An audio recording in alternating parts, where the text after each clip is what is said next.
Hi there. There are about 10,000 recipes for apple pie out there on YouTube, but I hope this one stands out.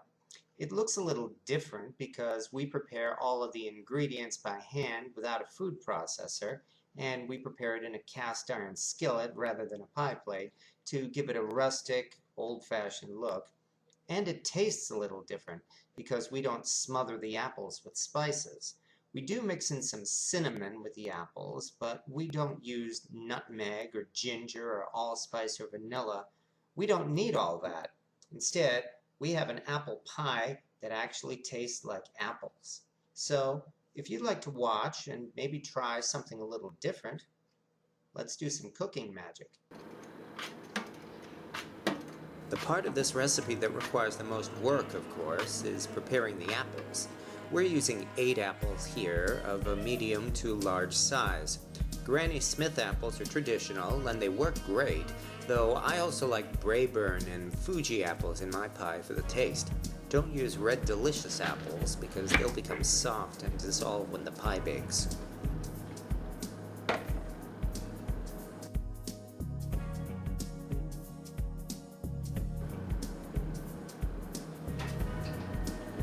Add the sliced apples to a colander and a bowl and pour on a 1/4 cup of sugar. Let it sit for an hour and a half. This will cause the apples to drain and you'll have a more sturdy pie filling with less liquid. The trick to preparing this pie crust is we use no water, no lard, and no shortening.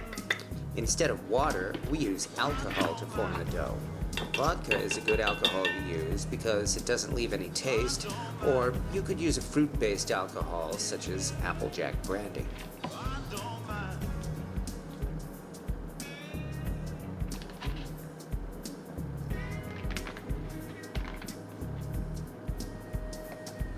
It's not necessary to mix it together by hand, but I like making my pie from scratch when I have the time.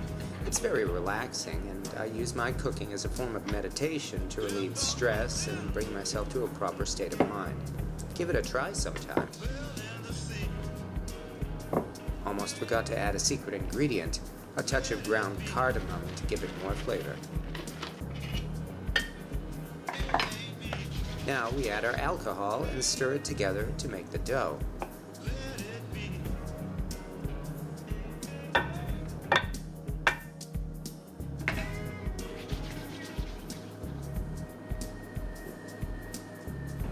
By using alcohol instead of water, we're preventing the crust from forming gluten. This gives a softer dough that we can knead by hand. The alcohol will evaporate when the pie bakes, so this will be safe to serve to kids.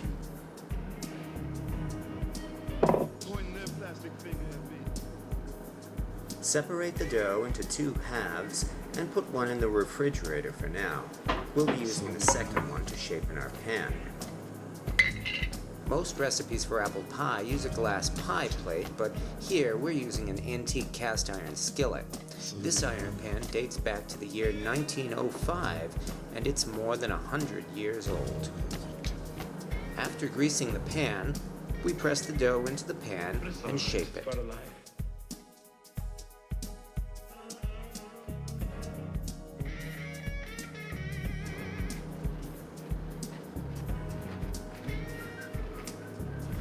Preheat our oven to 425 degrees and wait for the apples to finish draining. Then it's time to do the pie filling.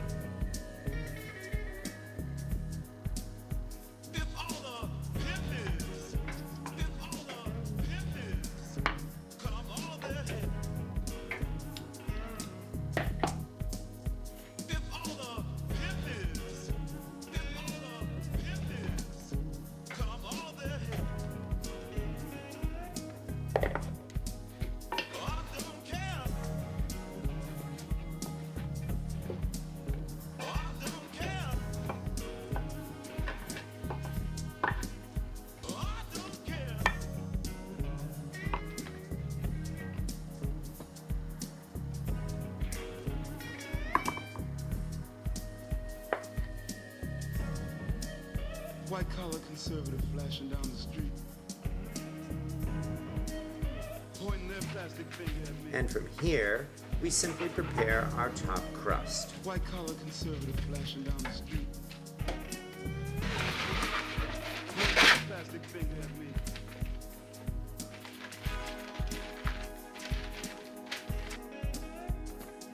So let me live my life.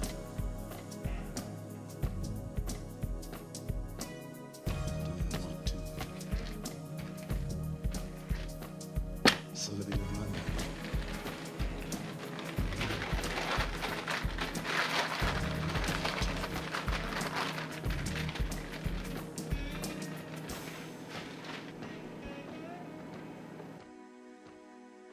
Someone's got to die when it's time for me to die. So let me live my life. Do I want to? We need to add vents to the pie crust to allow steam to escape. You can make the traditional slits in the crust, or you can be artistic and add any design you want.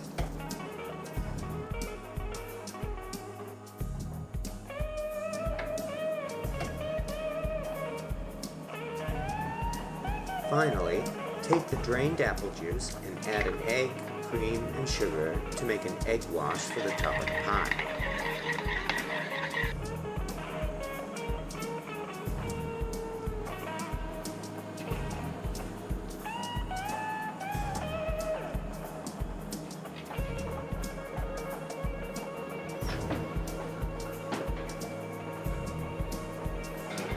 So let me live my life. Do I want to?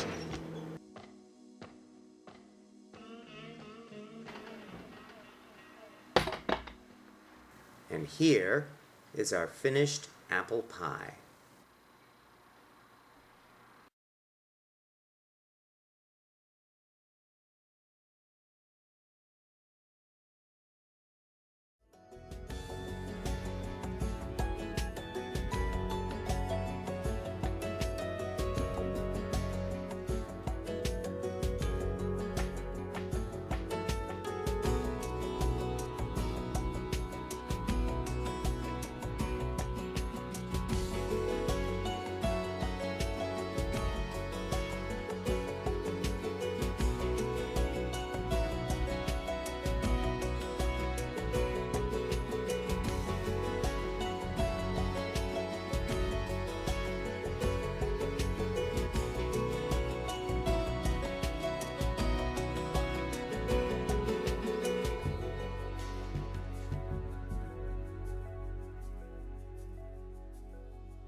There's nothing like the taste of a homemade apple pie.